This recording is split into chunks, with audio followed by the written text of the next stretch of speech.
For most human beings, between 24 and 30 is the time when you really shape your life. Life is going tick-tock. In some way, you have to make yourself more exciting than the video game.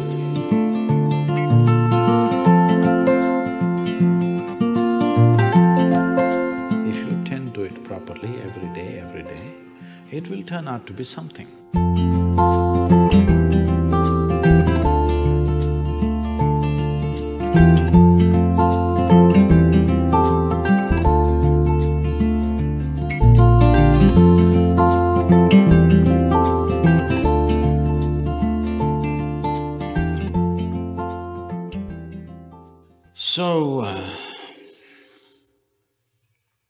Your problem is not unique, it's a generational problem.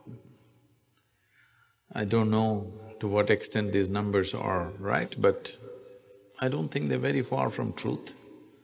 Some survey says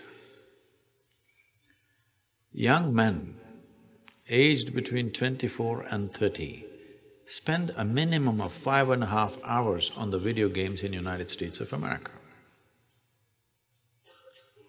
Maybe they're little off this way or that way, but I don't think they're too far away. See, in a young person's life, for most human beings, between 24 and 30 is the time when you really shape your life. Isn't it so? Hello? There's a time. Most people have just finished their education and that's the time they're really shaping their life, one way or the other. Whether you're going into your profession or crime or politics, I don't know what's your choice, but that is the time you're shaping your life. At such a time, a crucial time in one's life, they're spending 5.5 hours on an average on playing some silly game of shooting people or shooting ducks or something, all kinds of weird things. I don't even know what else is there. I know only by what other people have told me. I have never played a goddamn game. I like games, but I've never played a video game because other things have kept me busy. I'm not saying it is completely wrong. It's a generational thing. Digital technology is new and all kinds of things happening on the screen, which is far more active than what's happening in the world, so it keeps people engaged. This is not a moral issue. This is a mental issue. Do you want to be a moron playing things which doesn't get you anywhere? All you do is bing in the end. Playing with yourself and playing with a machine, or life is going tick-tock.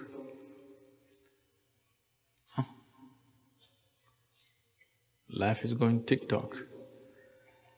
24 to 30 years of age is the time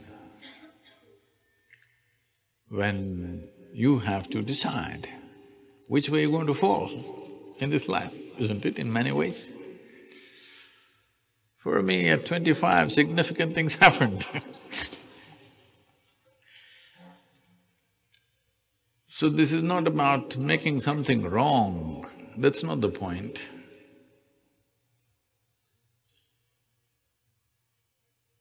Well, maybe one day when there is a video game World Cup, if you become the champion of the champions, then maybe people will appreciate that also.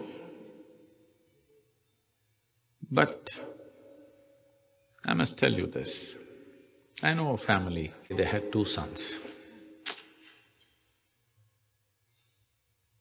And one of them, the other one I don't want to talk about, one of them invests only in video game companies, all right? And he plays video games nearly 12 to 14 hours a day. And a physiotherapist comes and works his joints every day, because otherwise he does only this. I stay in their home for 3 days. In these 3 days, not once did any of those young boys step out of the room. So, this is a phenomena in the world right now. Because the technology is new, we are overly excited about it. First thing is, at the age of 3, you made him play this, so he doesn't know any other game. Game means on the video, that's the only game he knows.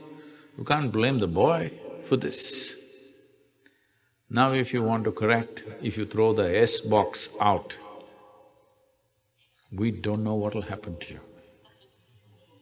When people get hooked onto something, really hooked onto something, you try to go in the way, they want to kill you for sure, isn't it?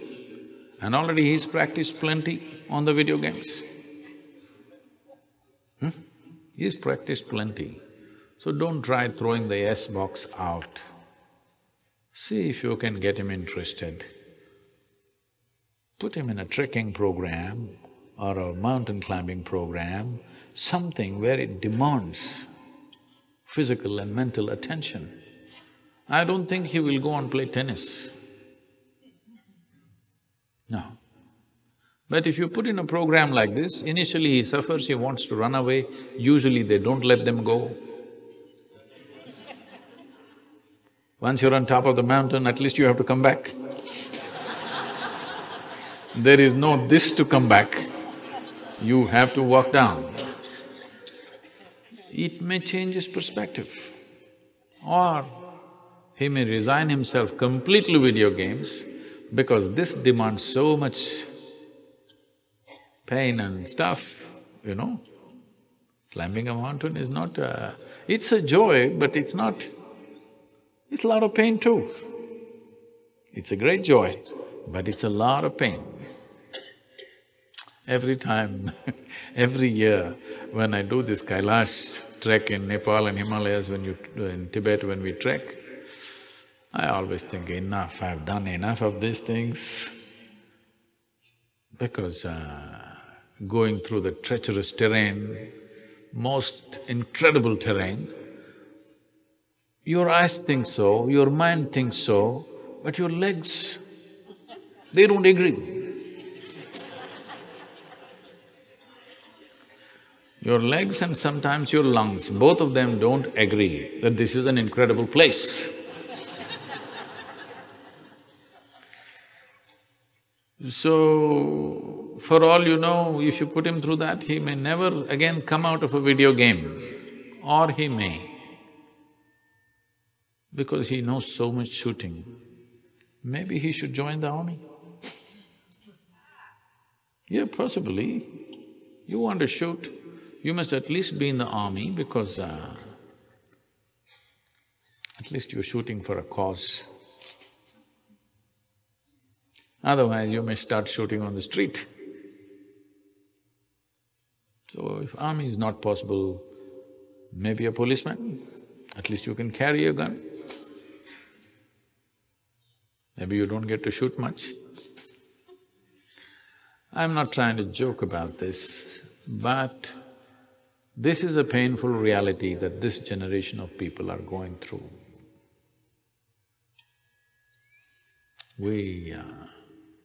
If we have children like that at home, there's nothing to blame them for. It's we who've done this. Because a lot of people gave video games to their children because they want to go to the party, they want to do something else, you want to live your life, but this one demands attention. You yourself are dying for attention, but this one demands attention who's just come. So you give him something that engages him, it will lead to lots of things. And there's also a peer situation. His friends are playing S-box. If you don't bring the wire box for him, he will create certain situations. So this is why a lot of people did not understand this probably. I said, repeatedly I'm saying and I'm saying again, see, you are not a tiger, nor are you a panda. I'm saying you are not an endangered species. It is not compulsory that all of you should reproduce. There is no such thing. Those who think they want to have children and dedicate a certain amount of… considerable amount of time to raise another human being who will be better than them, they should do it, because after all, human generations need to happen. But it's not compulsory that everybody must have a child. So, if we want to produce children, we must be willing to allot a certain amount of time. Accidentally they turned out well, that's not the point. It's not right.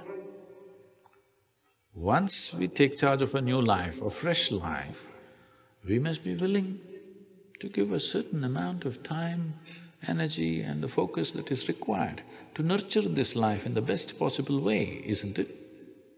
So one thing, if you want to wean your child off these kind of things, whether it's video games or television or something, in some way you have to make yourself more exciting than the video game, than the television, than something else. You have to make yourself that kind of a person, they want to be with you.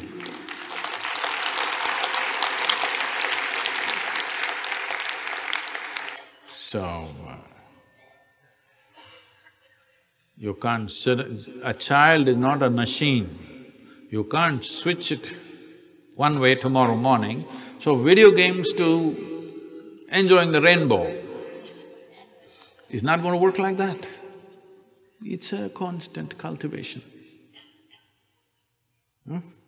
Constant cultivation every day, every day, every day. It may work. There's no guarantee it will work. Hello? Those of you who raise children, you know, it may work. There is no such thing as it will work. There's no such thing. If you pay enough attention, it will yield good results. Otherwise, we don't know, because you're not the only one paying attention to them. There are so many others who are also paying attention, and they may be more impressive than you. Yes, somebody on the street corner may be far more impressive than you and they may influence them much more than you. Yes. So, oh Sadhguru, I just asked you about the video games. Now you tell me I made the mistake of bearing a child. I'm not saying that. All I'm saying is, this is the consequence of handling a living being, including yourself. If you tend to it properly every day, it will turn out to be something. If you think once in 12 years you can attend to it, then it's only by accident. When something turns out well or bad, by accident, you will remain in extreme anxiety even if it turns out well, because it's by accident. You must understand it's not about fixing your child's life, it's about fixing this life. If this is fixed, this will create the right ambience where the child grows up. It is substantially proved that in the making of life, for most human beings, over 80% of their life is determined by what they're exposed to rather than the genetics. So, you have the 20% already in your hands, genetics. Another 80% is there. Of course, children go to school, of course they play on the street, but you must keep your percentage over 50% at least, isn't it? Because you have the advantage of 20% genetics, and till they're 12, 15, at least you have some control over their life. So your share of influence must be at least 60–70%, isn't it so? But if that has to happen, you have to do something about yourself that they cannot help looking up to you, not in fear. If they look up to you in fear, aversion will come. Once they find their feet, they will teach you another lesson. Not in fear, but they look up to you because they think you're fantastic. So you have to do some circus to prove that you're fantastic. That they start looking up to you in such a way that they will allow you to influence them.